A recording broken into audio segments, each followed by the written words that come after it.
저 사람이 진짜 도련님이요. 이준혁 도련님. 이놈이 감히 어디서 도련님 행세를 하고 있는 거냐? 나는 이 집 노비 막동이입니다. 막동아, 너 나하고 얼굴이 똑같이 생겼구나. 그게 다 제 잘못입니다. 내가 도련님을 끌어들인 것이니 벌은 나에게. 제가 먼저 서로 바꾸자고 했지 않습니까? 안 돼, 안 된다고. 네가 잘못한 게 없어. 다 내가 잘못한 거야. 막동아, 너는 내가 못한 걸 다 했어. 이제부터 너는 내가 되고 나는 네가 되는 거야. 멋지고 고운님들 오늘도 백발야담을 찾아주셔서 감사합니다. 이야기 시작하기 전에 좋아요, 구독 꼭꼭 눌러주세요. 자, 그럼 오늘도 재미나는 이야기 보따리 속으로 들어가 볼까요? 세상에 우연이라는 것이 있다면 이 이야기가 바로 그 우연에서 시작됐다. 때는 조선 중기 경기도 광주 인근 회곡마을. 이 마을에서 가장 큰 기와집이 이판서 이의중의 집이었다. 이의중은 한양조정에서 호조판서를 지낸 인물로 나이 50이 넘어 낙향에 이 고을에 자리를 잡았다. 집안이 넉넉했고 땅이 넓었고 종들이 많았다. 마을 사람들이 이 집 앞을 지날 때는 저절로 목소리가 낮아졌다. 그해 봄, 이 집에서 두 아이가 태어났다. 같은 날이었다. 같은 시각이었다. 한 아이는 대청마루 안쪽 안방에서 태어났다. 이의중의 부인 최 씨가 낳은 아들이었다. 조산원이 아이를 받으면서 옥동자 올시다 하고 외쳤다. 이의중이 마당에서 기다리다가 그 소리를 듣고 하늘을 향해 손을 모았다. 다른 아이는 행랑채 구석 작은 방에서 태어났다. 이 집 종인 억세의 아내 분이가 낳은 아들이었다. 조산원도 없었다. 이웃 아낙 하나가 와서 도왔다. 아이가 나왔을 때 분이는 울었다. 기뻐서가 아니라 이 아이가 태어나는 순간부터 종이라는 것 때문에. 두 아이에게 이름이 붙여졌다. 안방 아이는 이준혁이라 지었다. 준은 빼어날 준, 혁은 빛날 혁이었다. 빛나고 빼어난 사람이 되라는 뜻이었다. 행랑채 아이는 막동이라 불렸다. 이름이라기보다 그냥 부르는 말이었다. 막내로 낳은 아이라는 뜻의 막동이, 종의 아이에게 거창한 이름이 필요하지 않았다. 두 아이가 자라면서 마을 사람들이 하나씩 알아채기 시작했다. 닮았다고. 얼마나 닮았냐 하면 같이 세워놓으면 구별이 안 갈 정도였다. 눈매가 같고 코 모양이 같고 입술선이 같고 귓볼 모양까지 같았다. 이마에 난 작은 점 하나씩도 같은 위치에 있었다. 키도 자라면서 똑같이 자랐다. 마을 사람들이 수군거렸다. 이상하지 않아? 저 두 아이가 저렇게 닮을 수가 있어? 같은 날 태어났잖아. 그러니까. 같은 날 태어난다고 저렇게 닮아? 모르지. 하늘이 장난을 친 거겠지. 하늘의 장난이라면 그랬다. 그 장난은 두 아이가 8살이 되던 해에 본격적으로 시작됐다. 준혁이 처음으로 막동이를 제대로 본 것은 8살 여름이었다. 서당에서 돌아오다가 행랑채 마당에서 막동이를 마주쳤다. 막동이가 물을 깃고 있었다. 도래박을 올리다가 준혁과 눈이 마주쳤다. 두 아이가 동시에 멈추었다. 잠시 서로를 바라보았다. 준혁이 먼저 말했다. 너 나랑 닮았다. 막동이가 두레박을 내려놓고 준혁을 바라보았다. 도련님도 저랑 닮으셨습니다. 이상하다? 예. 어떻게 이렇게 닮지? 막동이가 대답하지 않았다. 대답할 수가 없었다. 종의 아이가 그런 질문에 쉽게 대답하는 법이 없었다. 그냥 두레박을 다시 들었다. 그런데 준혁이 뒤따라왔다. 이름이 뭐야? 막동입니다. 막동이? 그게 이름이야? 막동이가 잠시 멈추었다. 예. 이상한 이름이다? 막동이가 아무 말도 하지 않았다. 준혁이 말했다. 나는 이준혁이야. 알고 있습니다, 도련님. 준혁이라고 불러. 막동이가 고개를 들었다. 뭐라고? 도련님을 이름으로 부르라고? 그럴 수 없습니다. 왜? 제가 종인데 도련님을 이름으로 부르면 안 되죠. 준혁이 잠시 생각했다. 왜 안 돼? 막동이가 말문이 막혔다. 왜 안 되냐고? 그냥 안 되는 거지. 그게 법이고 규칙인데. 그냥 안 됩니다. 알겠어. 그러면 나도 막동이라고 안 부를게. 다른 이름을 지어줄게. 예? 준혁이 잠시 생각하더니 말했다. 강이. 강처럼 흐르는 사람. 어때? 막동이가 준혁을 바라봤다. 8살 도련님이 종아이에게 이름을 지어줬다. 그 이름이 무거웠다. 좋은 이름이었다. 하지만 무거웠다. 자신 같은 아이가 그런 이름을 가져도 되는지 알 수 없었다. 감사합니다. 강이. 이제부터 나는 너를 강이라고 부를게. 그것이 시작이었다. 두 아이의 시작. 준혁과 강이가 친해진 것은 자연스러운 일이었고 그렇지 않은 일이기도 했다. 자연스러운 것은 두 아이가 나이도 같고 얼굴도 같음이 끌릴 수밖에 없었다는 것이었다. 자연스럽지 않은 것은 조선에서 양반 도련님과 종의 아이가 친구가 되는 것이 그냥 있는 일이 아니었다는 것이었다. 이의중 판서는 처음에 모른 척했다. 아이들이니까 그러겠지 싶었다. 부인 최 씨도 처음에는 별말을 하지 않았다. 하지만 두 아이가 날이 갈수록 더 붙어 다니자 어느 날 준혁을 불렀다. 준혁아, 얘 어머니, 행랑채 막동이랑 그렇게 어울리면 안 된다. 왜요? 왜긴, 그 아이는 종이야. 알아요. 알면서 왜 어울려? 준혁이 잠시 생각하다가 말했다. 어머니, 강이가 저랑 닮았잖아요. 강이? 막동이요. 제가 강이라고 부르는데요. 최 씨가 눈살을 찌푸렸다. 종아이한테 이름을 지어줬어? 예. 그러면 안 돼. 왜요? 종아이는 막동이가 이름이야. 막동이가 이름이에요? 그냥 부르는 말이지 이름은 아니잖아요. 최 씨가 말문이 막혔다. 8살 아이가 하는 말이었다. 그게 이 집 규칙이야. 어머니, 강이도 저처럼 사람이잖아요. 그 말에 최 씨가 잠시 조용해졌다. 준혁을 한참 바라보다가 말했다. 그건 맞아. 그래도 이 집에서는 규칙이 있어. 그 규칙을 지켜야 해. 규칙이 잘못됐으면요? 최 씨가 아들을 바라보았다. 8살 아이가 너무 많은 것을 알고 있었다. 일단 오늘은 가서 씻어. 나중에 이야기하자. 최 씨는 그 이야기를 다시 꺼내지 않았다. 준혁과 강희가 계속 어울리는 것을 보면서도 더는 말리지 않았다. 뭔가 마음에 걸리는 것이 있었다. 아들의 그 질문이. 규칙이 잘못됐으면요? 그 질문이 최 씨의 가슴에서 오래 맴돌았다. 두 아이가 10살이 되던 해에 첫 번째 맞교환이 일어났다. 우연이었다. 계획이 아니었다. 서당에서 준혁이 훈장한테 매를 맞았다. 천자문을 외우지 못해서였다. 준혁은 공부를 싫어했다. 글자를 보면 머리가 아팠다. 넓은 마당에서 뛰어놀고 싶었다. 그런데 훈장은 앉혀서 글자만 쓰게 했다. 그날 매를 맞고 돌아온 준혁이 강희를 찾았다. 강희, 예, 도련님, 나 대신 서당 좀 가줄 수 있어? 강희가 멈추었다. 예? 나 서당 너무 가기 싫어. 오늘 또 매 맞을 것 같아. 그건 우리 얼굴 똑같잖아. 네가 가면 훈장이 모르잖아. 강희가 준혁을 바라보았다. 이게 무슨 말인가? 내가 도련님 대신 서당에 가라고? 도련님, 제가 서당에 가면 안 됩니다. 저는 종인데요. 그러니까 나 대신 가는 거잖아. 나인 척하고. 들키면 어떡합니까? 들킬 리가 없어. 우리 똑같잖아. 강희가 한참 생각했다. 가면 안 된다고 알고 있었다. 하지만 가고 싶다는 생각이 들었다. 강희는 글자를 좋아했다. 행랑채에서 몰래 준혁이 버린 책 조각을 주워서 읽곤 했다. 글자가 재미있었다. 저렇게 생긴 획들이 모여서 의미가 되는 것이 신기했다. 서당에 가고 싶었다. 예, 한 번만요? 응, 한 번만.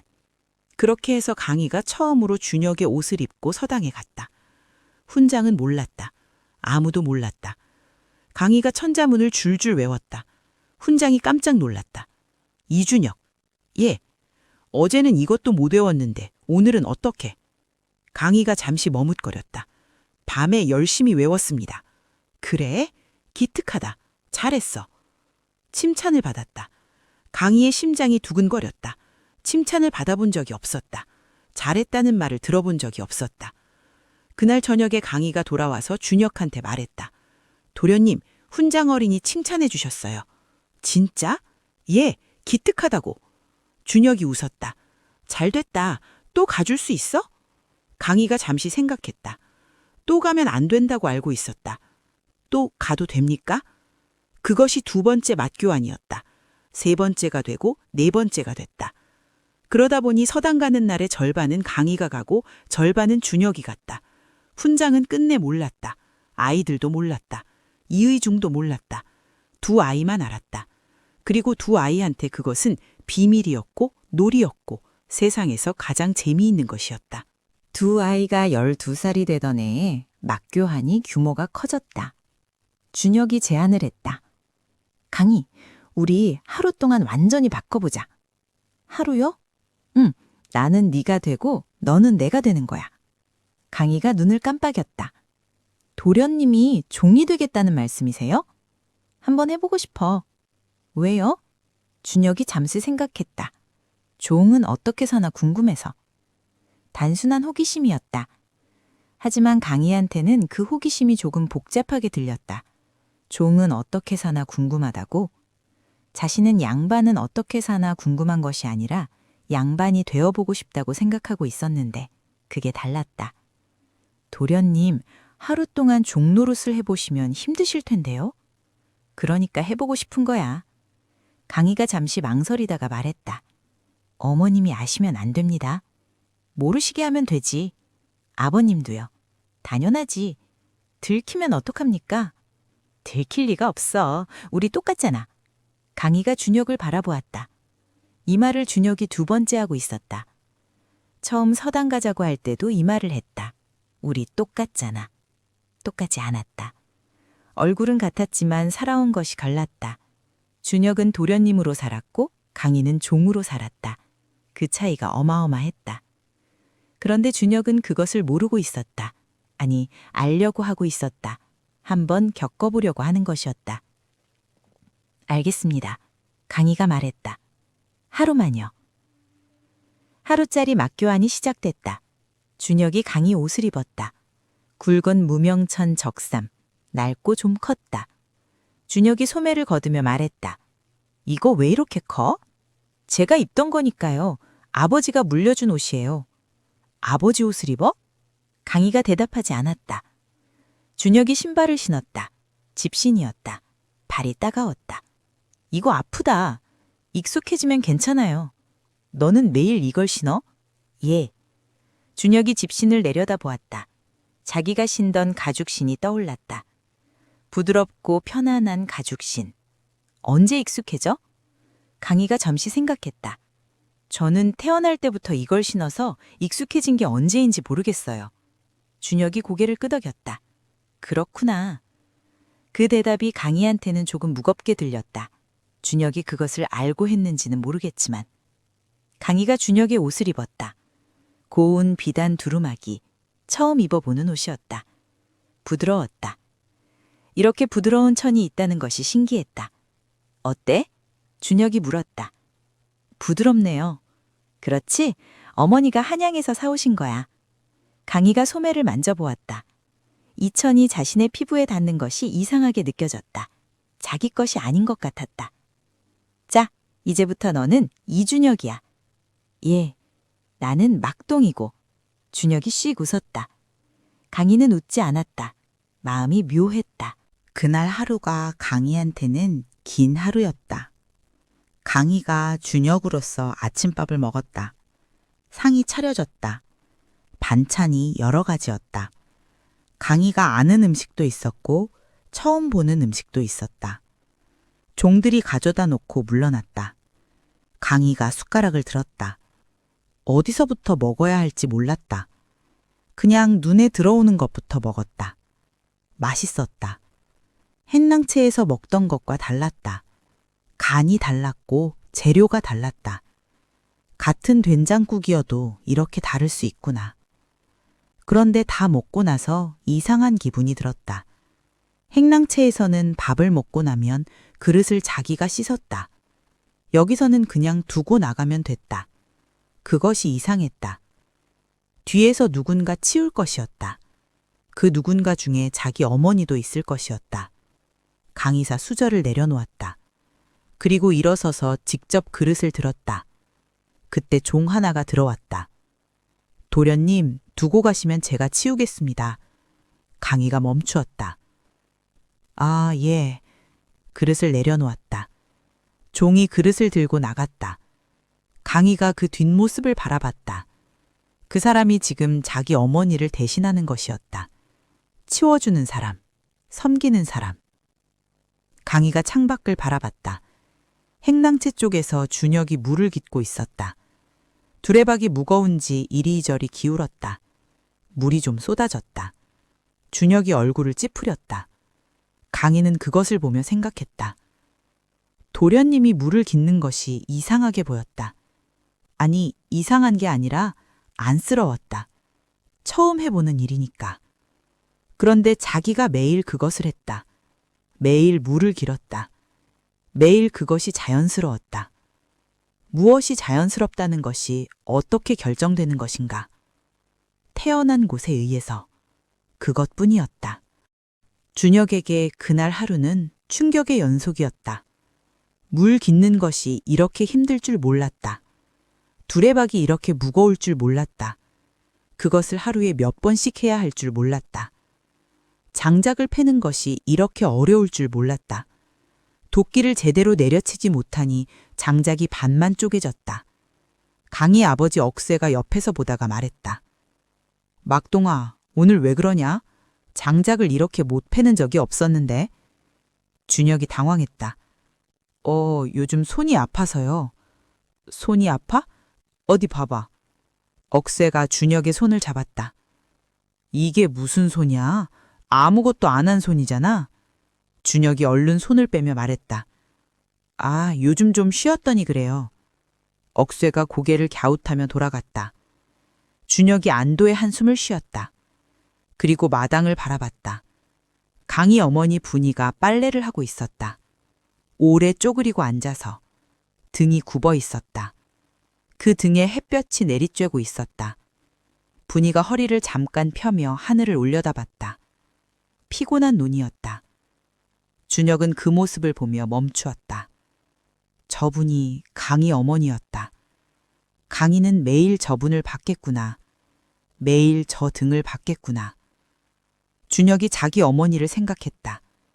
최 씨 부인이 빨래를 하는 모습을 본 적이 없었다. 방에서 자수를 놓거나 마루에서 책을 읽거나 손님을 맡거나 하셨다. 빨래를 하는 어머니를 본 적이 없었다. 두 어머니가 이렇게 달랐다. 같은 마을에, 같은 집안에 담 하나를 사이에 두고. 준혁은 그날 저녁 밥을 먹으면서 말이 없었다. 강희가 물었다. 도련님, 괜찮으세요? 힘드셨죠? 준혁이 잠시 생각하다가 말했다. 강아, 예? 너는 매일 이렇게 살아? 예. 힘들지 않아? 강희가 잠시 준혁을 바라봤다. 힘든지 모르겠어요. 이게 원래 사는 거니까요. 준혁이 그 말을 들으며 눈을 내리깔았다. 이게 원래 사는 거니까. 그 말이 준혁의 가슴에 박혔다. 그날 이후 두 아이가 달라졌다. 준혁은 공부를 더 열심히 했다. 전에는 서당에 가기 싫다고 도망만 쳤는데 그날 이후로는 억지로라도 앉아서 글자를 봤다. 왜냐고 물으면 대답을 못했다. 그냥 해야 할 것 같았다. 강희도 달라졌다. 서당에서 준혁 대신 앉아 공부하는 날이 더 많아졌다. 훈장이 이준혁을 점점 칭찬하기 시작했다. 머리가 트이기 시작했다고, 이 아이가 이렇게 글을 잘할 줄 몰랐다고. 그 칭찬은 강희한테 가는 것이었다. 이준혁이라는 이름으로. 이름이 이준혁이어도 앉아있는 사람은 강희였다. 그것이 강희한테 묘한 감정을 만들었다. 기쁘기도 하고 슬프기도 했다. 이준혁이라는 이름이 칭찬을 받는 것이 기뻤고 그 이름이 자신의 이름이 아니라는 것이 슬펐다. 강희는 강희였다. 막동이었다. 종의 아이였다. 그것을 서당에 있는 동안은 잊을 수 있었다. 집에 돌아오면 다시 막동이가 됐다. 그 오고감이 해마다 반복됐다. 두 아이가 15이 됐다. 이 무렵 이의중 판서가 결정을 내렸다. 준혁이를 한양으로 보내야겠어. 부인 최 씨가 말했다. 한양이요? 과거를 준비해야지. 이 고을서당으로는 한계가 있어. 한양에 좋은 선생이 있어. 거기서 몇 년 공부를 시킬 거야. 최 씨가 잠시 생각했다. 혼자 보내려고요? 종 하나를 딸려 보낼 거야. 수발을 드는 종이 필요하지. 최 씨가 고개를 끄덕였다. 이휘중이 종들을 살펴보다가 말했다. 막동이를 딸려 보내야겠어. 준혁이랑 나이도 같고 건강하고 서울 가서 수발 드는데 막동이가 좋겠어. 최 씨가 아무 말도 하지 않았다. 그날 저녁 준혁이 강희를 찾아왔다. 강희, 예, 도련님. 우리 한양 간다. 강희가 눈을 깜빡였다. 한양이요? 응, 아버지가 날 한양에서 공부시키겠다고 하셨어. 너도 같이 가. 강희가 잠시 아무 말도 하지 않았다. 한양, 그곳이 어떤 곳인지 들어서만 알았다. 조선에서 가장 큰 도시, 왕이 계신 곳, 사람이 가장 많은 곳. 저도 같이 가는 거예요? 응, 수발을 들어야 하니까. 아버지가 그렇게 결정하셨어. 강희가 고개를 끄덕였다. 같이 가는 것이었다. 하지만 이유가 달랐다. 준혁은 공부를 하러 가는 것이고 강희는 수발을 들러 가는 것이었다. 같은 곳을 가지만 다른 이유로. 그것이 두 사람의 차이였다. 알겠습니다. 강희가 대답했다. 한양 가는 길은 사흘이었다. 준혁은 말을 타고 갔다. 강희는 걸었다. 짐을 들고 걸었다. 첫날에 준혁이 말 위에서 내려다 보다가 말했다. 강희, 짐이 무겁지? 괜찮습니다. 밤만 여기 얹을까? 도련님 말이 힘들어요. 말이 이것저것 다 얹어도 돼. 결국 강희의 짐 일부가 말에 얹혔다. 강희가 걷기 조금 편해졌다. 그런데 저녁에 주막에 들었을 때 준혁이 방 하나를 차지했다. 강희는 마국간 옆 헛간에서 잤다. 준혁이 모른 척한 것이 아니었다. 그게 원래 그런 것이었다. 도련님은 방에서 자고 종은 헛간에서 자는 것이 그냥 규칙이었다.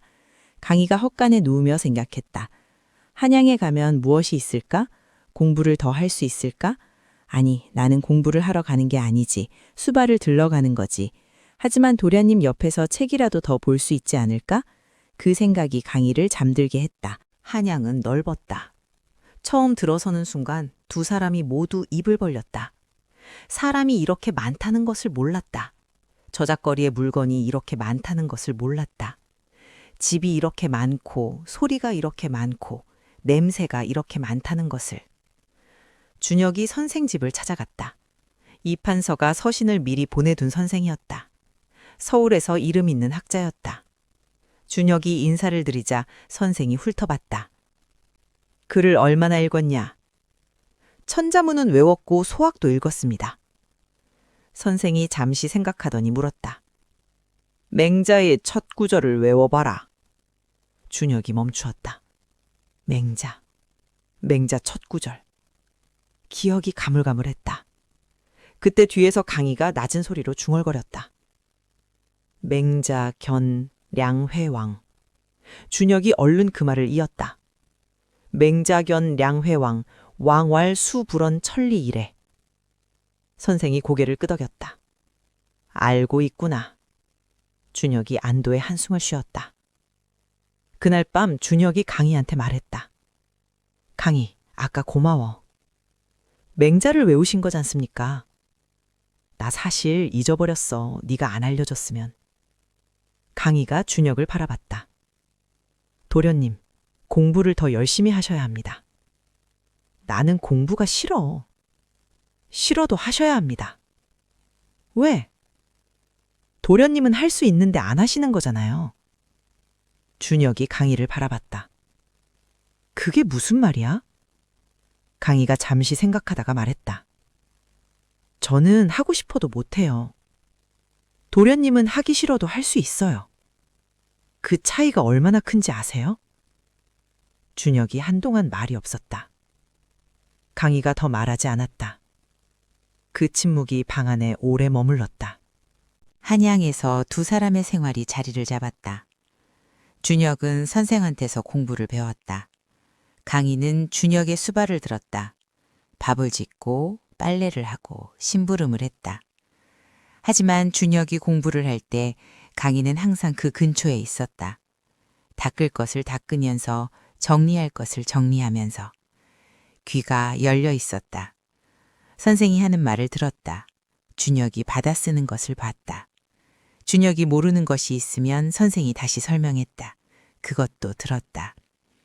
그러다가 저녁이 되면 강희가 혼자 그날 배운 것을 정리했다. 종이가 없었다. 땅에 손가락으로 썼다. 기억으로 그날 배운 것을 써나갔다.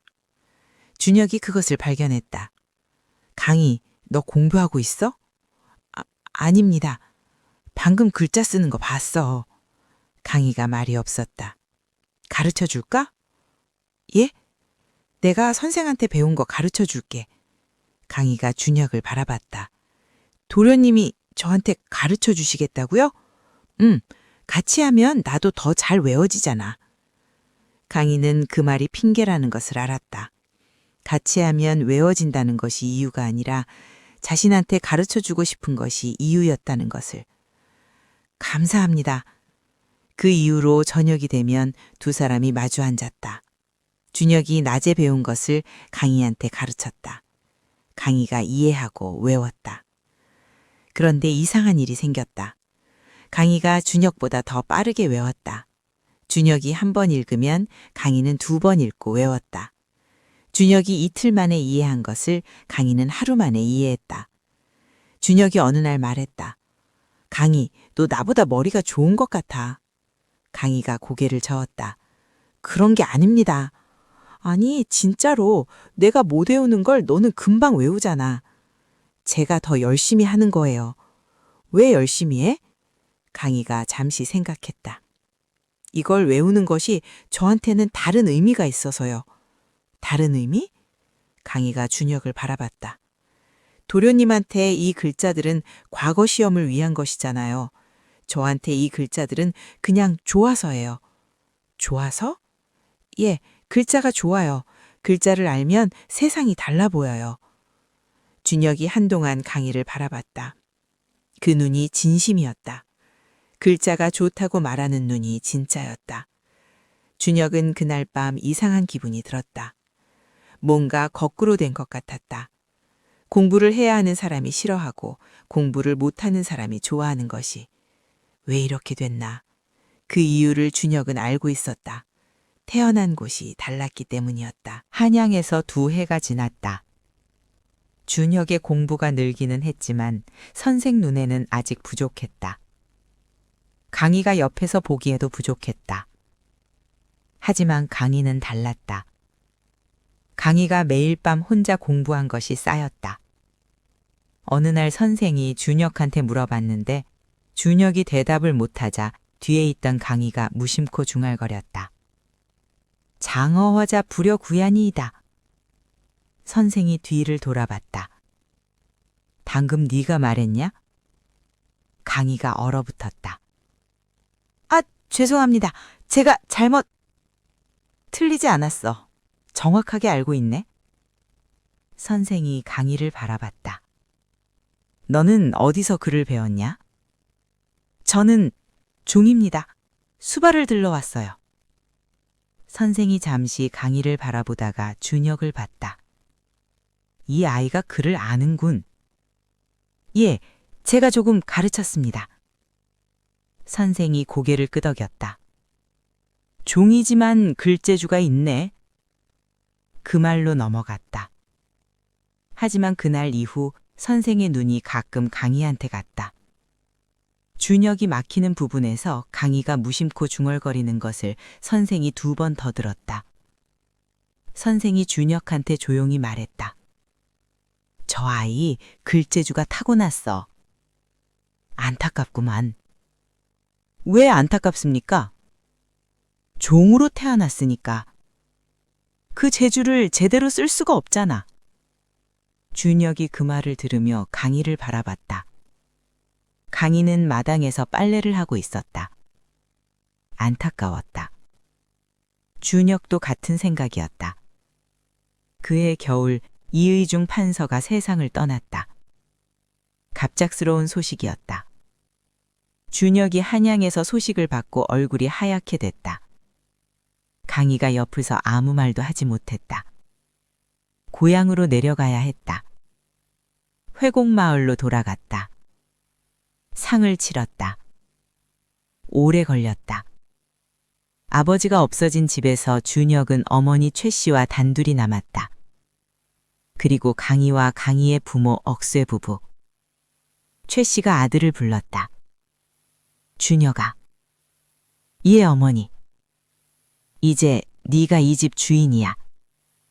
예, 어머니. 아버지가 남기신 땅이 있어. 사람들이 소작을 짓고 있는 땅이. 그것들을 잘 관리해야 해.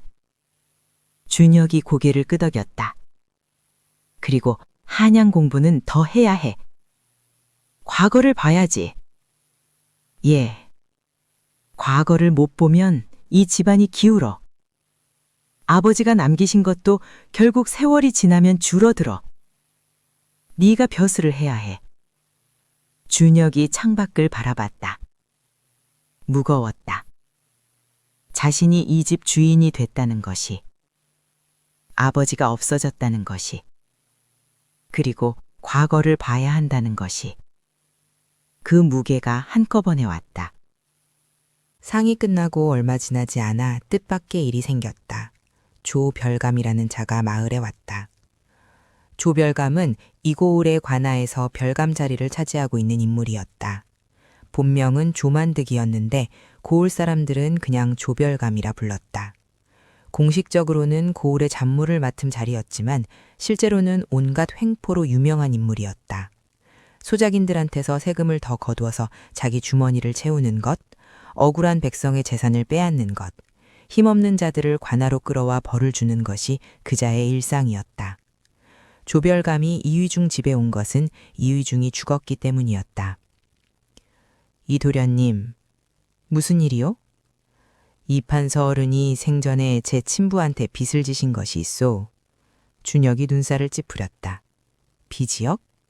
예, 20년 전에 돈을 빌려가셨는데 갚지 못하신 채로 돌아가셨소. 그 빚을 도련님이 갚아야 하지 않겠소. 이유중이 빚을 졌다는 말이 준혁한테는 낯설었다. 아버지가 빚을 졌다는 이야기를 들은 적이 없었다. 증거가 있소? 물론이지요. 조별감이 문선을 꺼냈다. 차용증이었다. 이유중의 이름과 도장이 찍혀 있었다. 준혁이 그것을 받아서 살폈다. 글씨가 이상했다. 아버지 글씨를 알았다. 그런데 이 글씨는 아버지 글씨와 달랐다. 도장도 달랐다. 아버지가 쓰시던 인장은 따로 있었는데 이 도장의 인형이 달랐다. 이 문서가 이상한 것 같소. 조별감이 눈을 가늘게 떴다. 이상하다니요? 아버지 글씨와 다르오. 도장도 달라. 오래된 문서라 그럴 수 있지요.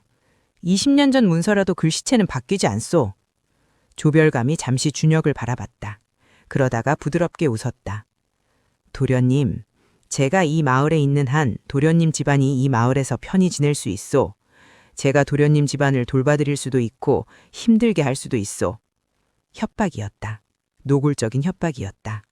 준혁이 조별감을 바라봤다. 이런 자가 있다는 것을 알고 있었다. 알고는 있었다. 하지만 직접 마주하는 것은 달랐다. 생각해 보겠소. 준혁이 말했다. 조별감이 떠났다. 강희가 옆방에서 그 대화를 들었다. 그날 밤 강희가 준혁을 찾아왔다. 도련님, 들었지? 예. 어떡하지? 강희가 잠시 생각했다. 문서가 가짜인 게 맞습니까? 가짜야. 아버니 글씨가 아니야. 그러면 증명해야죠.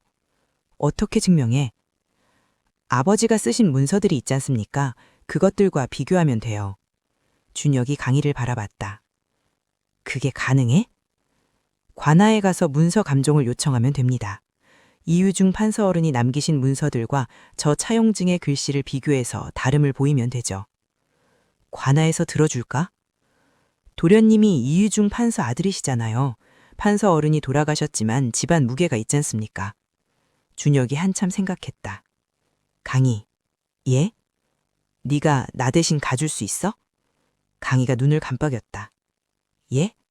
관아에 네가 나 대신 가서 처리해줘. 도련님이 직접 가셔야 해요. 나는 그런 걸 어떻게 처리하는지 몰라. 너는 알잖아. 강희가 말문이 막혔다. 자기가 어떻게 알겠나. 종인데. 관아에 가본 적도 없는데. 도련님, 저는 모릅니다. 내가 가르쳐 줄게. 아니, 같이 가자. 내가 이준혁이고 네가 수행 종이고. 나 대신 다 말해줘. 나는 옆에서 듣고 있을게. 강희가 준혁을 바라봤다. 이 도련님이 말하는 것이 힘든다는 것인지 다루는 것이 힘든다는 것인지. 알겠습니다. 함께 가겠습니다. 다음 날 두 사람이 관하로 갔다. 그리고 그날 이후로 강희가 준혁 옆에서 실제적으로 집안의 복잡한 일들을 처리하기 시작했다. 준혁이 이준혁이라는 이름으로 앉아있고 강희가 그 옆에서 실제 내용을 말하는 방식으로. 마을 사람들은 몰랐다. 이준혁 도련님이 아버지 돌아가신 후 빠르게 집안일을 처리한다고 칭찬했다. 그 일을 실제로 하는 것이 강희라는 것을 모른 채. 조별감과의 싸움은 길었다. 강희가 이의중의 옛 문서들을 모두 모았다. 차용증의 글씨체와 인형이 다름을 체계적으로 정리했다. 준혁이 그것을 들고 관아에 가서 감정을 요청했다. 감정 결과 차용증이 위조로 판명됐다. 조별감이 그것을 인정하지 않으려 했다. 다른 증인을 데려오고 다른 문서를 꺼냈다. 하지만 강희가 그 하나하나를 반박했다. 준혁 옆에 앉아서 낮은 목소리로 준혁의 귀에 들어갈 말을 해줬다. 준혁이 그것을 크게 말했다. 결국 조별감이 졌다. 위조 문서를 만든 죄로 벌을 받았다. 별감 자리에서 쫓겨났다. 마을 사람들이 환호했다. 이준혁 도련님이 이겼다. 이희중 판서 아들이 맞네. 어린 나이에 저런 자를 이기다니. 준혁이 칭찬을 받았다. 그 칭찬이 실제로는 강희의 것이었다. 준혁이 집에 돌아와서 강희한테 말했다. 강희, 이건 네 공이야. 저는 그냥 도련님 옆에 있었습니다. 네가 다 처리한 거잖아. 강희가 말없이 준혁을 바라봤다. 준혁이 말했다. 강희, 나는 뭔가를 말하려다가 멈추었다. 나는 네가 이준혁이고 내가 막동이어야 하는 것 같아. 강희가 눈을 들었다. 그런 말씀 하시면 안 됩니다. 진심이야. 도련님, 너는 나보다 모든 걸 더 잘해. 공부도, 일처리도, 생각하는 것도 나보다 다 낫잖아. 강희가 한동안 준혁을 바라봤다. 도련님이 더 잘하시는 것이 있습니다. 뭐가? 강희가 잠시 생각했다. 사람을 믿으시는 것이요. 도련님은 저를 처음 봤을 때부터 믿으셨어요. 다른 양반들 같았으면 종아이를 그냥 부리기만 했을 텐데 도련님은 이름을 지어주시고 가르쳐주시고 같이 생각해 주셨어요. 준혁이 아무 말도 하지 않았다. 그게 도련님이 하신 거예요. 제가 한 게 아니에요.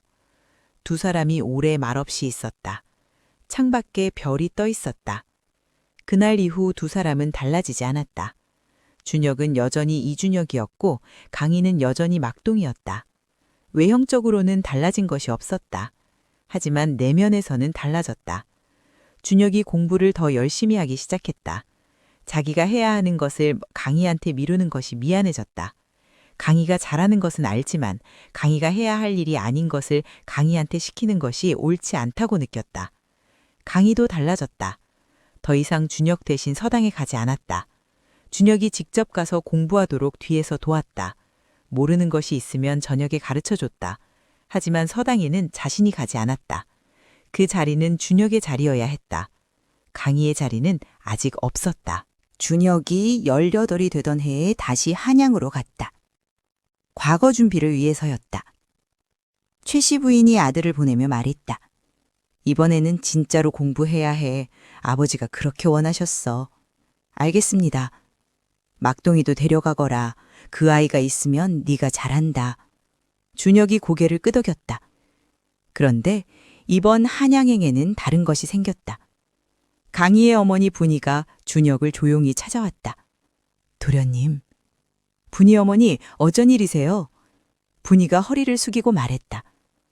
도련님, 한양 가시면 막동이한테 공부를 가르쳐 주십시오. 준혁이 눈을 깜빡였다. 예? 그 아이가 글을 잘합니다. 어릴 때부터 도련님 보고 혼자 공부를 했어요. 그 재주가 아까워서요. 준혁이 분이를 바라봤다. 그 아이가 그렇게 공부를 했어요? 제가 모르게 했는데 어미 눈을 피하진 못하죠. 분이가 눈물이 글썽였다. 도련님, 그 아이는 종으로 태어났지만 그 아이 안에 든 것이 아깝습니다. 어미로서 그 아이한테 해줄 수 있는 것이 아무것도 없어요. 도련님이 조금 봐주신다면. 준혁이 잠시 생각했다. 제가 조금 더 제대로 가르쳐 드리겠습니다. 분이가 고개를 숙였다. 감사합니다, 도련님. 분이가 나가는 뒷모습을 보며 준혁이 생각했다. 강희가 그를 좋아한다는 것을 알았다. 그런데 어머니도 알고 있었구나. 그리고 어머니가 직접 부탁을 하러 왔구나. 종의 어머니가 양반 도련님한테 고개를 숙이고 부탁을 하는 것이. 그게 부당하다고 생각했다. 하지만 그 부당한 방법 외에 다른 방법이 없다는 것도 알았다. 한양에서의 2번째 생활이 시작됐다. 이번에는 달랐다. 낮에는 준혁이 선생한테서 공부를 했다. 저녁에는 준혁이 강희한테 그날 배운 것을 가르쳤다. 그런데 이번에는 그 자리가 달라졌다. 전에는 준혁이 가르치는 척하면서 강희가 먼저 이해하는 것이 많았다면 이번에는 진짜로 서로 공부를 했다. 준혁이 막히면 강희가 풀었다. 강희가 막히면 준혁이 설명했다. 두 사람이 서로를 가르치는 방식이 됐다. 그것이 두 사람 모두한테 잘 맞았다. 준혁의 실력이 눈에 띄게 늘었다. 선생이 칭찬했다. 이준혁, 요즘 달라졌어. 무슨 일이야? 공부 방식을 바꿨습니다. 어떻게? 배운 것을 다시 한번 설명하는 방식으로요. 설명하면 더 잘 외워지더라고요. 그래, 그게 맞아. 설명할 수 있으면 이해한 거야. 그날 밤 강희한테 선생이 칭찬한 이야기를 했더니 강희가 웃었다. 준혁이 물었다. 왜 웃어? 도련님이 저한테 설명하시는 게 공부 방식이라고 하셔서요. 그거 진짠데? 저도 도움이 되고 있는 거네요. 당연하지. 강희가 잠시 생각하다가 말했다. 도련님, 저도 도련님한테 도움이 된다는 게 기쁩니다. 준혁이 강희를 바라봤다. 당연히 도움이 되지. 강희 없었으면 나 벌써 포기했어. 강희가 고개를 저었다. 도련님이 하신 거예요. 같이 한 거지. 두 사람이 잠시 말없이 있었다. 그리고 준혁이 말했다. 강아, 나 과거 붙으면 뭔가 해줄게. 뭘요? 아직 모르지만 뭔가 해줄게. 강희는 그 말에 대답하지 않았다. 뭔가 해줄게. 그 말이 따뜻했다. 하지만 동시에 알고 있었다. 양반 도련님이 종한테 해줄 수 있는 것은 한계가 있었다. 과거에부터도 강희는 종이었다. 아무리 공부를 잘해도 과거를 볼 수 없었다. 하지만 그날 밤 강희는 그 생각을 억지로 눌렀다. 그냥 오늘 이 순간이 좋았다. 같이 공부하는 이 자리가 좋았다. 그리고 그 모든 것이 흔들리기 시작한 것은 한양에 온 지 4개월이 지났을 때였다. 한 관리가 준혁을 찾아왔다. 이름은 박좌랑이었다. 이조에서 일하는 사람이었다. 이의중 판서와 예전에 인연이 있던 사람이라 했다. 이준혁 도련님이시오? 예, 5인1로? 드릴 말씀이 있어. 좀 조용히 이야기할 수 있어? 준혁이 강의를 내보내고 박좌랑과 마주 앉았다. 박좌랑이 말했다. 도련님 아버지 이의중 판서 어른과 저는 예전에 함께 일했어. 그 어른이 돌아가셨다는 소식을 듣고 안타까웠어. 감사합니다. 도련님, 솔직하게 말씀드리겠소. 박좌랑이 낮게 목소리를 낮췄다. 지금 이 도련님이 공부하는 것을 옆에서 돕는 아이가 있지요. 종아이. 준혁이 표정이 굳었다. 예, 소문이 났소. 그 종아이가 글을 안다고. 도련님보다 더 잘한다고. 준혁이 아무 말도 하지 않았다. 이 도련님, 조선에서 종은 과거를 볼 수 없소. 알고 있겠지요? 알고 있습니다. 그 아이가 글을 안다 해도 그 아이가 할 수 있는 것은 없소. 오히려 글을 아는 종이 문제가 될 수도 있소. 준혁이 고개를 들었다. 무슨 말씀이세요? 박좌랑이 말했다.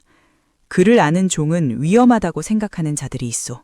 종이 분수 이상의 것을 알면 체제가 흔들린다고 생각하는 자들이. 그 아이가 너무 눈에 띄면 오히려 그 아이한테 해가 될 수 있소. 준혁이 손을 꽉 쥐었다. 제가 어떻게 해야 합니까? 그 아이를 조용히 하시오. 공부를 그만두게 하시오. 그냥 종으로 살게 두시오. 준혁이 박좌랑을 바라봤다. 그게 그 아이를 위한 것이라고 하시는 겁니까? 지금 이 나라에서는 그것이 그 아이를 지키는 방법이요. 박좌랑이 자리에서 일어서며 말했다. 이의중 판서 아들답게 현명하게 결정하시오. 나가버렸다. 준혁이 혼자 앉아 있었다. 그 아이를 조용히 하시오. 그냥 종으로 살게 두시오. 준혁이 눈을 감았다. 10살에 처음 강희를 봤을 때가 생각났다. 강희에게 이름을 지어줬을 때가. 강처럼 흐르는 사람, 그 아이를 강으로 흐르게 하지 말고 멈추게 두라는 것이었다. 준혁이 자리에서 일어났다. 강희를 불렀다. 강희가 들어왔다. 도련님? 강희. 준혁이 강희를 바라봤다. 말을 꺼내야 했다. 박좌랑의 말을 전해야 했다. 그리고 어떻게 할지 물어봐야 했다. 하지만 강희의 눈을 보자 말이 나오지 않았다. 강희의 눈이 맑았다. 오늘 무슨 공부를 더 할 수 있을지 기대하는 눈이었다. 아니야, 됐어. 예? 그냥 오늘도 같이 하자. 강희가 고개를 끄덕이며 앉았다. 두 사람이 마주 앉았다.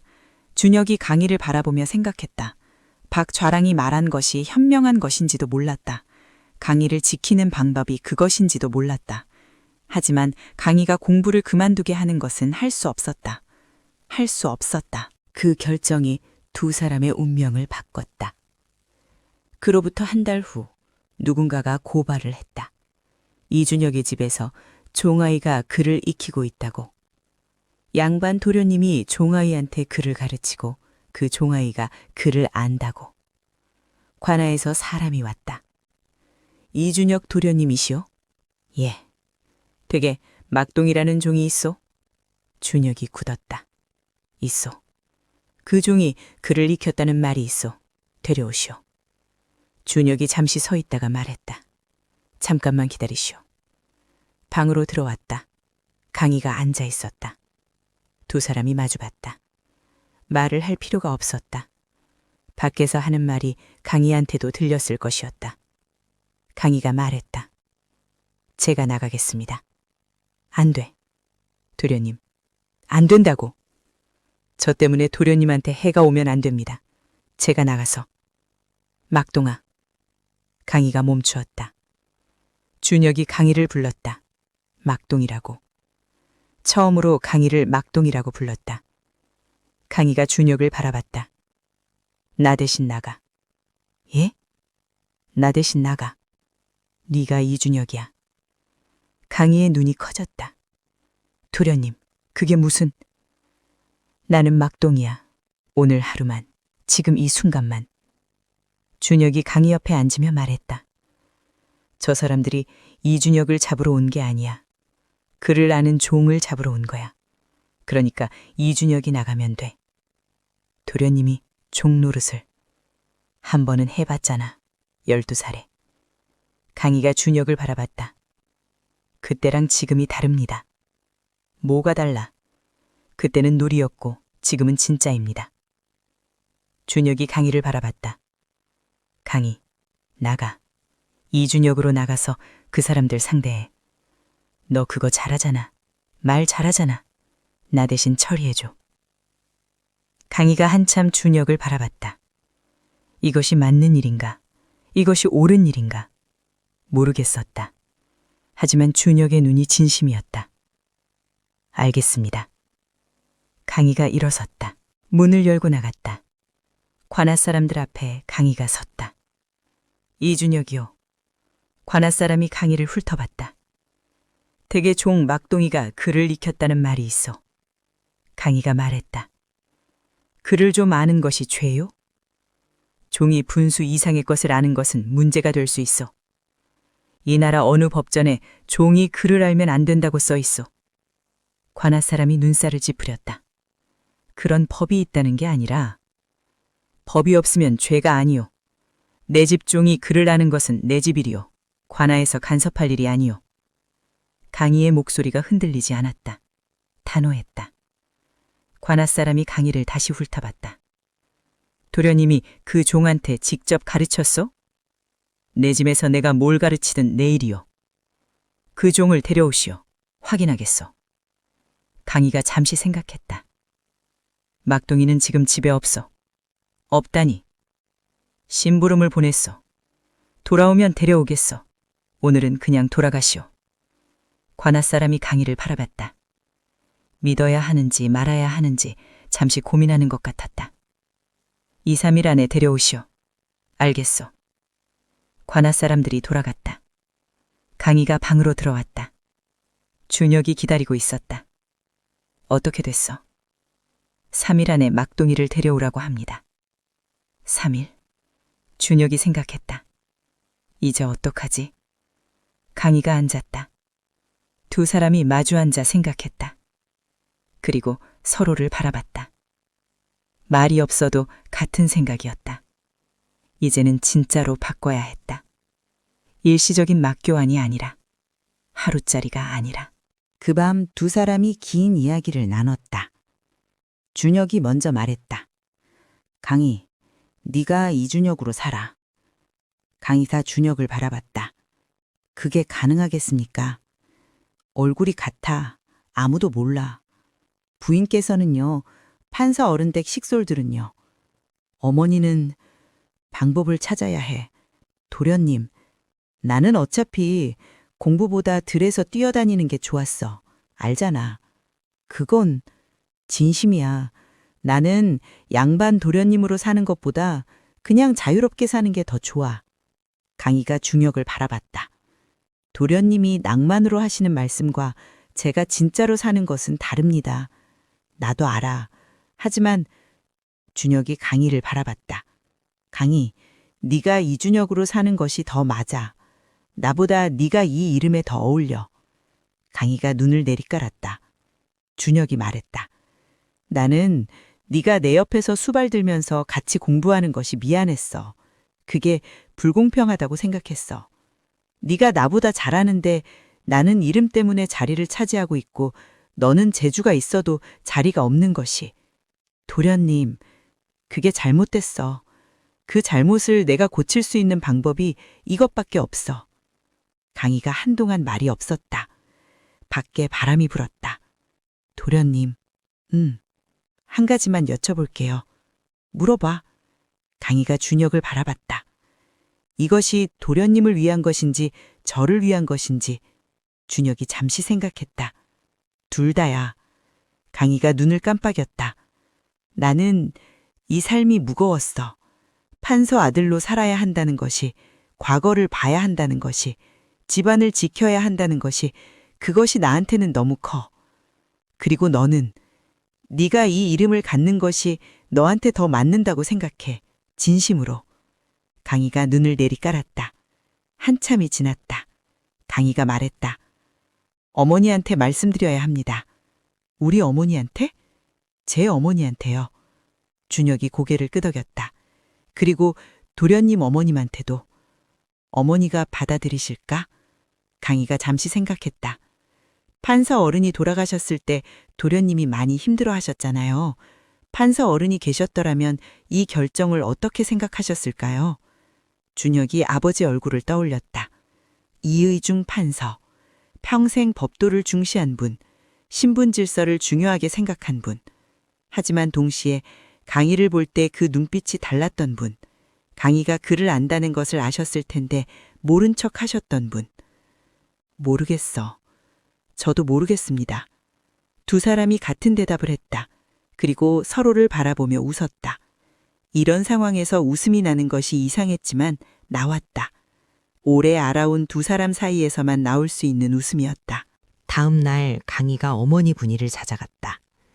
분이는 놀라지 않았다. 그것이 강희를 더 놀라게 했다. 어머니, 알고 있었어. 예?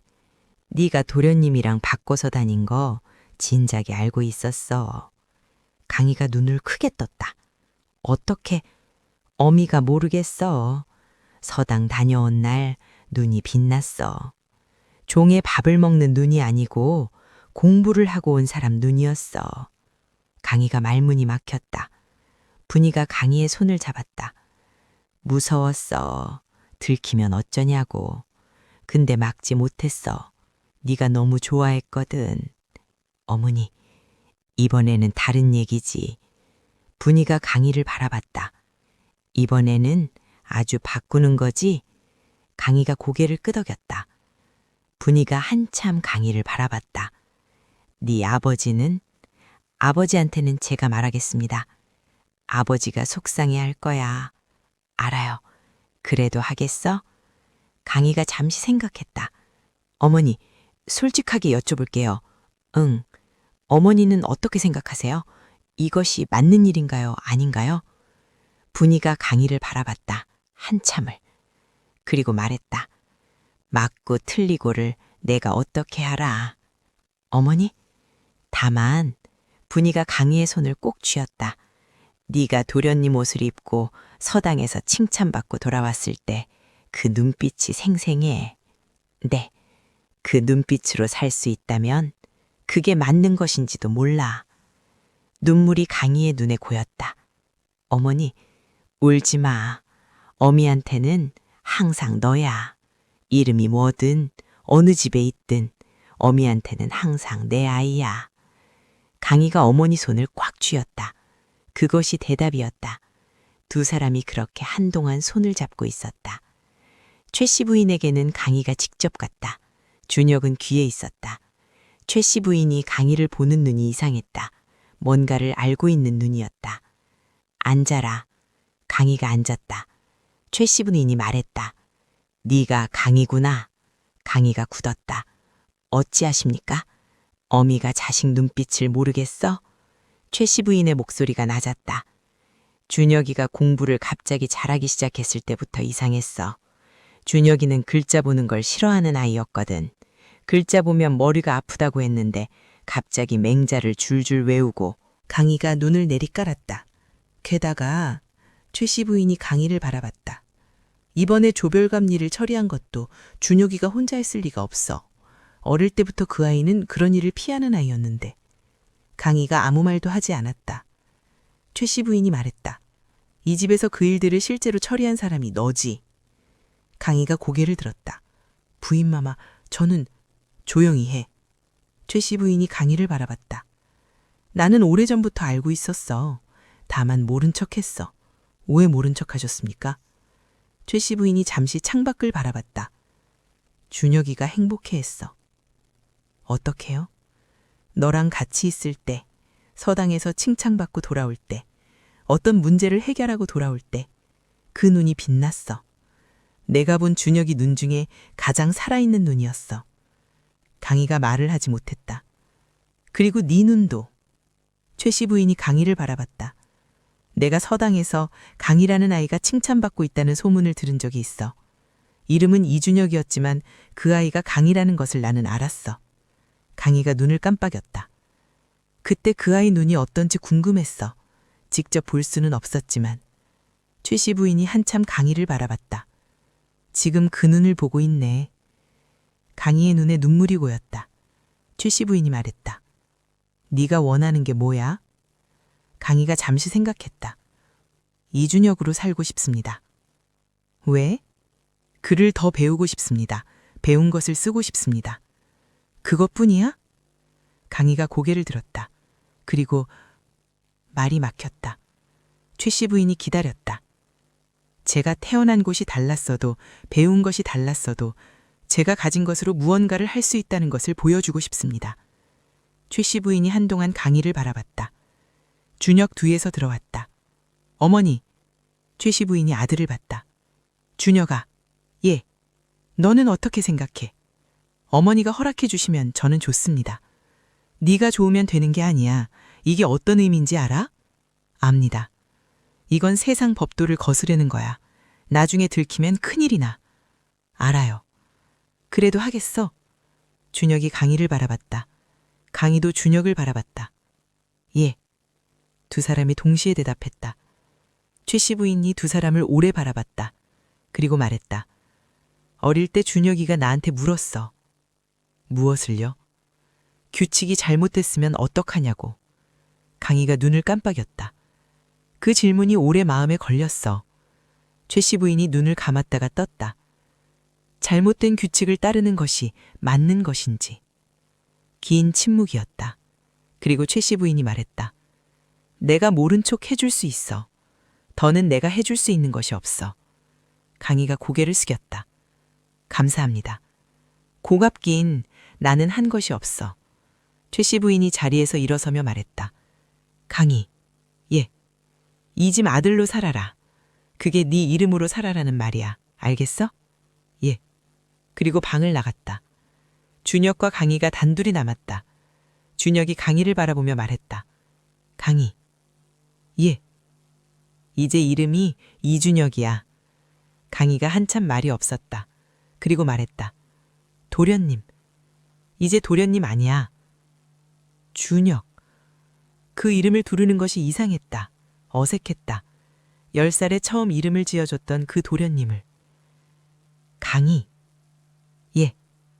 내 이름은 뭐야? 막동이. 좋아. 그거면 돼. 준혁이 웃었다. 강희가 그 웃음을 보며 눈물이 났다. 말없이 흘렀다. 준혁이 말했다. 울지 마. 이게 맞는 건지 모르겠어요. 맞아. 틀림없이. 어떻게 알아요? 준혁이 강희를 바라봤다.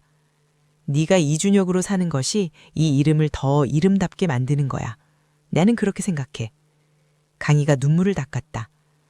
저는 잘할 수 있을지 모르겠어요. 나보다 잘할 거야. 확실해. 그리고 준혁이 말했다. 강희, 아니 이준혁. 강희가 눈을 들었다. 잘 부탁해. 그로부터 강희가 이준혁으로 살기 시작했다. 처음에는 어색했다. 도련님 방에서 자는 것이 어색했다. 수라상에서 밥을 먹는 것이 어색했다. 종들이 자신한테 고개를 숙이는 것이 어색했다. 하지만 글을 읽는 것은 어색하지 않았다. 오히려 처음으로 제대로 앉아서 글을 읽을 수 있다는 것이 낯설게 기뻤다. 등잔불 아래서 마음껏 책을 읽었다. 아무도 뺏어가지 않았다. 아무도 그만하라고 하지 않았다. 처음으로 자기 것이 된 시간이었다. 선생한테서도 배웠다. 이번에는 수발을 들면서 듣는 것이 아니라 진짜 이준혁으로 앉아서 배웠다. 선생이 질문을 하면 대답했다. 칭찬을 받으면 자신의 이름으로 받았다. 그 이름이 이준혁이었지만 그것이 지금 자신의 이름이었다. 준혁은 어떻게 됐냐고. 준혁은 마을로 돌아갔다. 막동이로, 이 집 종으로. 처음에는 힘들었다. 어릴 때 하루 체험과 달랐다. 진짜로 일을 했다. 새벽부터 일어났다.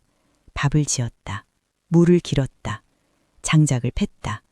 어두워질 때까지 일했다. 힘들었다. 솔직히 힘들었다. 하지만 이상했다. 힘들면서도 이상하게 가벼웠다. 양반 도련님으로 살 때보다 과거를 봐야 한다는 압박, 집안을 지켜야 한다는 무게, 아버지 이름에 걸맞아야 한다는 것들, 그것들이 없어졌다. 물론 종으로 사는 것이 가벼운 삶이 아니었다. 더 많은 무게가 있었다. 다른 종류의 무게였다. 하지만 준혁에게는 그 무게가 맞았다. 자기가 감당할 수 있는 무게였다. 세월이 흘렀다. 강희가 이준혁으로 과거를 봤다. 붙었다. 마을 사람들이 환호했다. 이준혁이 과거에 붙었다. 이이중 판서의 아들이 아버지 뒤를 잇겠구먼. 강희가 그 소리를 들으며 어딘가 먹먹했다.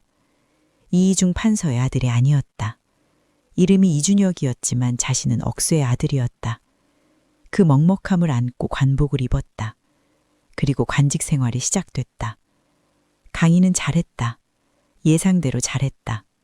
준혁이 예언한 대로 이 이름을 이름답게 만들었다. 가난한 백성의 억울함을 들어줬다. 탐관오리의 횡포를 막았다. 세금을 올바르게 걷었다. 아랫사람들한테 함부로 대하지 않았다. 그것이 강희라 아는 삶이었기 때문이었다. 아랫사람이 어떻게 사는지 알았다. 종이 어떻게 사는지 알았다. 빈손으로 태어난 사람이 어떤 눈으로 세상을 보는지 알았다. 그것이 관직 생활에서 강희가 가진 것이었다. 준혁한테는 없는 것이었다. 그리고 10년이 흘렀다. 강희가 이준혁으로 10년을 살았다. 준혁이 막동이로 10년을 살았다. 두 사람이 처음으로 다시 만난 것은 강희가 어사가 되어 이 고을로 내려왔을 때였다. 어사 출도가 있는 날 강희가 회곡마을을 지나게 됐다. 그리고 마을 어귀에서 한 남자가 삽을 들고 일하는 것을 봤다. 멈추었다. 그 뒷모습이 낯익었다. 막동이. 남자가 삽을 멈추고 돌아봤다. 준혁이었다. 10년이 지났다. 얼굴에 햇볕에 그을린 자국이 생겼다. 손이 거칠어졌다. 하지만 눈빛은 그대로였다. 두 사람이 마주봤다. 오래. 그러다가 준혁이 먼저 웃었다. 어사 나으리. 강희가 말이 나오지 않았다. 잘 됐소. 준혁이 삽을 내려놓으며 말했다. 이준혁이 어사가 됐소. 잘 됐소. 강희가 말을 했다. 막동이. 예, 나으리. 괜찮아? 준혁이 웃었다. 예, 나으리도 괜찮으시오? 강희가 말이 없었다. 준혁이 주변을 둘러봤다. 일행들이 좀 떨어져 있었다. 준혁이 강희 곁으로 다가와 낮게 말했다. 이 마을에 문제가 있소. 알고 있어. 새로운 고을원이 세금을 2배로 올렸소. 백성들이 힘들어. 알아. 그래서 온 거야. 그거 처리해 주시오. 당이가 준혁을 바라봤다. 진작부터 알고 있었어? 이 마을에 사는데 모르겠소? 당이가 그 말을 듣고 잠시 말이 없었다. 그리고 말했다. 같이 가자. 안내해줘. 내가요? 네가 마을 사정을 더 잘 알잖아. 준혁이 잠시 생각하다가 삽을 세워두고 일어섰다. 가지요. 두 사람이 나란히 걸었다. 양반 어사와 종이 나란히. 그 모습이 이상하게 보였을 테지만 두 사람한테는 자연스러웠다. 오래 그렇게 살아온 두 사람이었으니. 그날 어사 강희가 고을원을 처벌했다. 잘못 올린 세금을 돌려줬다. 억울하게 벌을 받은 백성들을 풀어줬다. 고을원은 파직됐다. 마을 사람들이 환호했다. 어사나으리 만세를 외쳤다.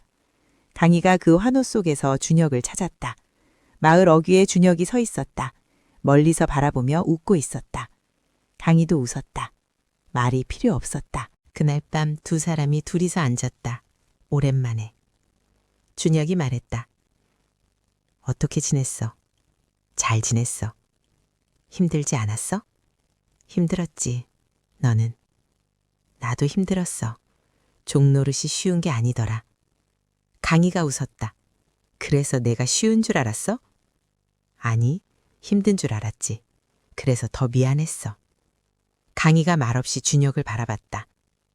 강희, 응, 잘 됐다. 정말로. 도련님. 도련님 아니야. 막동이야. 강희가 잠시 생각했다.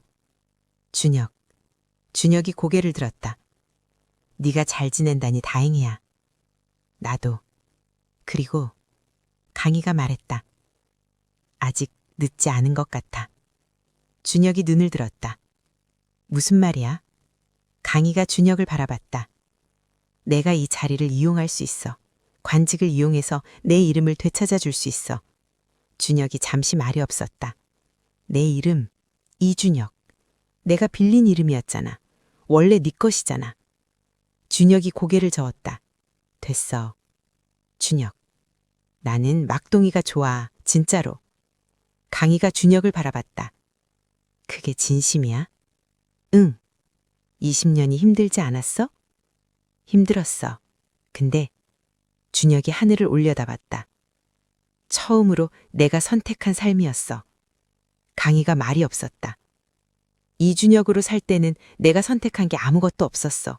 판사 아들이라는 것도 선택 안 했고, 과거를 봐야 한다는 것도 선택 안 했고, 다 그냥 태어난 것 때문이었어.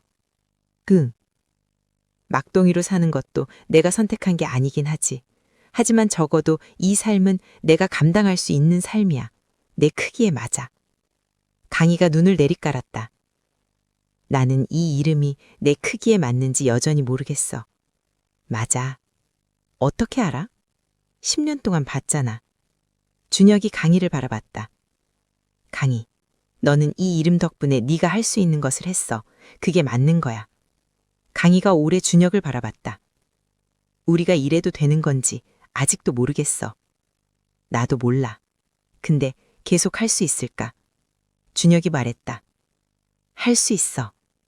어떻게 확신해? 준혁이 강희를 바라봤다. 10살에 서당 대신 가달라고 했을 때 네가 갔잖아. 응. 그때부터 할 수 있었어. 강희가 잠시 생각하다가 웃었다. 그거 도련님이 시킨 거잖아. 맞아. 내가 시켰어. 근데 네가 가줬잖아. 그래. 그게 우리야. 강희가 준혁을 바라봤다. 그 말이 맞았다. 내가 시키고 네가 가주고, 네가 시키고 내가 가주고. 그것이 두 사람이 40년 가까이 살아온 방식이었다. 세월이 더 흘렀다. 강희가 이준혁으로 벼슬을 올렸다. 고위 관직까지 올라갔다. 그 자리에서 백성을 위한 일을 했다. 잘못된 법을 바꾸는데 힘을 보탰다. 종의 처후를 개선하는 데 힘을 보탰다. 종의 처후를 개선하는데 자신이 종의 아이였기 때문에 알 수 있었던 것들을. 이름은 이준혁이었지만 그 안에 있는 것은 강희였다. 강희가 가진 것들이었다. 준혁은 마을에서 살았다. 나이가 들면서 일은 줄어들었다. 마을 아이들한테 심부름을 시키는 심부름꾼 역할을 했다. 가끔 삽질을 했다. 가끔 물을 길었다. 그리고 마을에서 가장 많이 웃는 사람이 됐다. 준혁이 웃으면 마을이 밝아진다고 마을 사람들이 말했다. 그 준혁의 웃음을 아는 사람이 강희만 알고 있었다. 그 웃음이 원래 이준혁 도련님의 웃음이었다는 것을. 여러분, 오늘 이야기는 어땠나요? 같은 날 같은 집에서 태어났지만 이름 하나 때문에 다른 삶을 살아야 했던 두 아이의 이야기였습니다. 한 아이는 태어날 때 주어진 이름이 너무 커서 힘들었고, 다른 아이는 태어날 때 주어진 이름이 없는 것이나 마찬가지여서 힘들었습니다. 그 두 아이가 서로의 이름을 바꿔서 살면서 알게 된 것이 오늘 이야기의 핵심입니다. 이름이 사람을 만드는 게 아니라 사람이 이름을 만든다는 것. 준혁이 어릴 때 했던 말이 오늘 내내 마음에 걸렸습니다. 강희, 강처럼 흐르는 사람. 그 이름처럼 강희는 흘렀습니다. 어디서든 어떤 이름으로든 자신 안에 가진 것으로. 혹시 오늘 이야기를 들으시면서 내 이름이 나한테 맞는지 생각해 보신 분이 계신가요? 이름이 아니라도 좋습니다. 내가 태어난 자리, 내가 가진 것들. 그것이 나를 만드는 것이 아니라 내가 그것을 만들어 간다는 것을 오늘 이야기가 말하고 싶었습니다. 다음에 더 재미있는 이야기로 돌아오겠습니다.